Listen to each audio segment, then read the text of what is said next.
మాజీ ముఖ్యమంత్రి బీఆర్ఎస్ అధినేత కేసీఆర్ కి ఫోన్ ట్యాపింగ్ కేసులో సిట్ విచారణకు హాజరు కావాలని నోటీసులు ఇవ్వడాన్ని నిరసిస్తూ బీఆర్ఎస్ పార్టీ ఇచ్చిన రాష్ట్ర వ్యాప్త పిలుపు హుజూర్ నగర్ లో ఉద్రిక్తత దారితీసింది. ఇవాళ నిరసనలకు సిద్ధమవుతున్న బీఆర్ఎస్ నాయకులను పోలీసులు ముందస్తుగా అరెస్ట్ చేసి పోలీస్ స్టేషన్కు తరలించారు. అరెస్ట్ అయిన సందర్భంగా నాయకులు మాట్లాడుతూ ముఖ్యమంత్రి రేవంత్ రెడ్డిపై తీవ్రస్థాయిలో మండిపడ్డారు. మున్సిపల్ ఎన్నికల్లో ఓటమి భయంతోనే రేవంత్ రెడ్డి ప్రభుత్వం ఇలాంటి డైవర్షన్ పాలిటిక్స్ చేస్తుందని, ప్రజల దృష్టిని మళ్లించేందుకే కేసీఆర్ కి నోటీసులు ఇచ్చారని ఆరోపించారు. హైకోర్టు నిబంధనలను, రాజ్యాంగ విలువలను తొంగలు తొక్కి పోలీసులను అడ్డం పెట్టుకుని రేవంత్ రెడ్డి నిరంకుశ పాలన సాగిస్తున్నారని విమర్శించారు. రేవంత్ పాలనలో రైతులు దగాపడ్డారని, అన్ని వర్గాల ప్రజలు ఇబ్బందులు పడుతున్నారని, ఇలాంటి కుట్రలతో బీఆర్ఎస్ ను ఆపలేరని హెచ్చరించారు.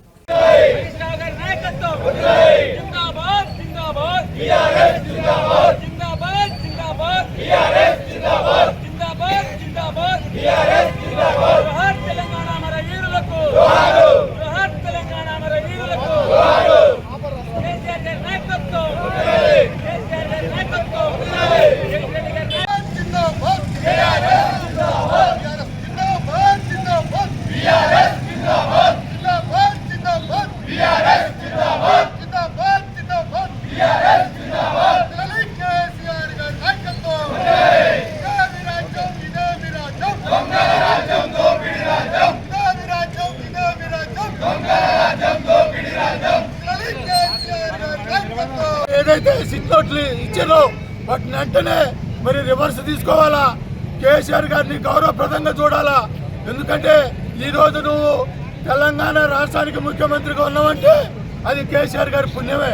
తెలంగాణ ఉద్యమాన్ని చేపట్టకపోతే నువ్వు ఈరోజు తెలంగాణకు ముఖ్యమంత్రి అయ్యేవాడు కాదు.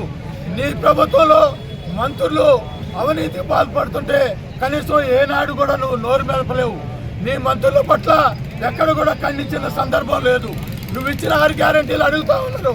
మహిళలు 2500 మాకు ఇంకా 2 సంవత్సరాలైనా ఎందుకు ఇవ్వలేదని మహిళలు అడుగుతా ఉన్నారు.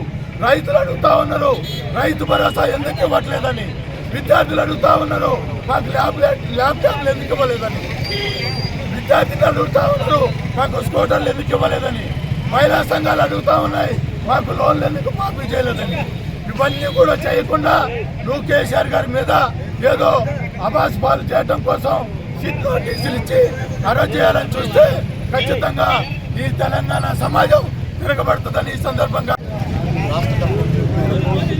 ఈ రోజున ఫోన్ ట్యాపింగ్ కేసులో కేసీఆర్ గారికి సిట్ ద్వారా నోటీసులు ఇచ్చి ఏదైతే ఎంక్వైరీ చేస్తున్నారో అది రాజ్యాంగ పరంగా కూడా విరుద్ధం.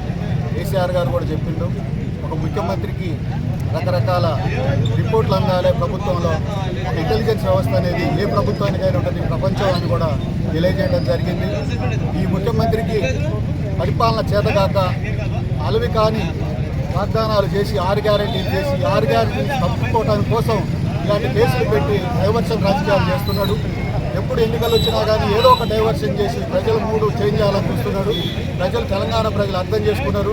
ఈరోజు కేసీఆర్ తెలంగాణ ప్రజలు మొత్తం ఉన్నది ఈరోజు మున్సిపాలిటీ ఎన్నికల్లోనే కాంగ్రెస్ పార్టీకి తగిన బుద్ధి చెప్పడం ఖాయం. ఈ ప్రభుత్వం భారతదేశంలో ఏ ప్రభుత్వం చేయలేనటువంటి అవినీతి చేసింది. రాబోయే రోజుల్లో తగిన మూల్యం చెల్లించుకుంటుంది. మళ్ళీ ఈ రాష్ట్రానికి కేసీఆర్ గారు ముఖ్యమంత్రి అవుతుండు. అణగారిన వర్గాల ప్రజలకి అన్ని